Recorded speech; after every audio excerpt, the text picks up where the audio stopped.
Here is a recipe for a family-sized pizza which is so delicious and is super quick to make. The dough takes under 5 minutes, and as there is no yeast, it's ready to go to the oven right away.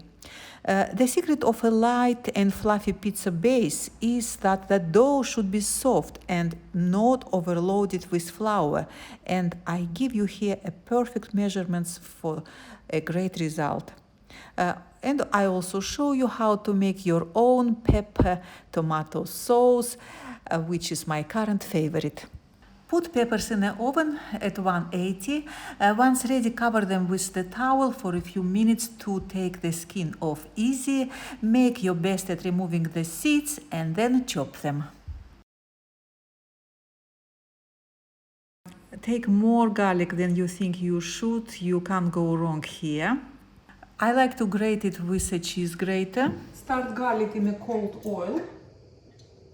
A good amount of olive oil here, and I would cook garlic very carefully for no more than a minute, even less. Smells good.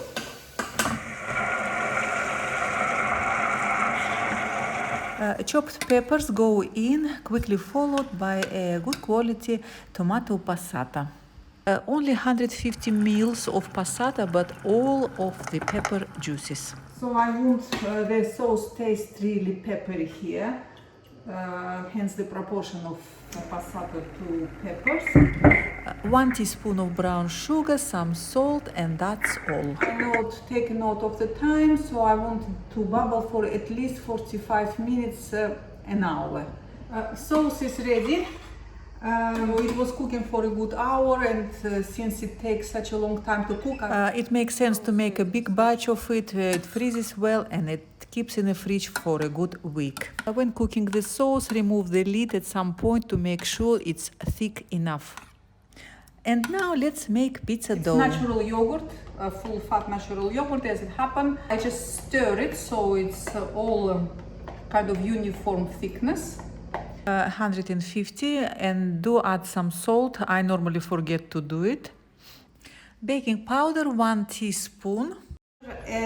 220 grams of plain flour. I measure it carefully, and now just note the time and see how quickly, under 5 minutes, your dough will be ready. Reserve a little, say about 20 grams of flour reserve. Don't, because obviously the flours are so different. And always follow this rule. Always reserve whatever recipe says. I would rather have a little bit less flour than more, because if the dough is too floury, we will ruin it. Okay. Right. So now I am bravely putting all of it in. I will reserve about this much. This much I'm not gonna put, maybe a tiny bit more. That's it. That much I'm leaving. We're aiming for a very soft dough here, so that in those 5 minutes it's in the oven, it will rise quickly and becomes light and fluffy pizza base. So we mustn't use more flour than absolutely necessary. As the dough is so sticky in the beginning, it's so tempting to keep adding more and more flour, but be patient.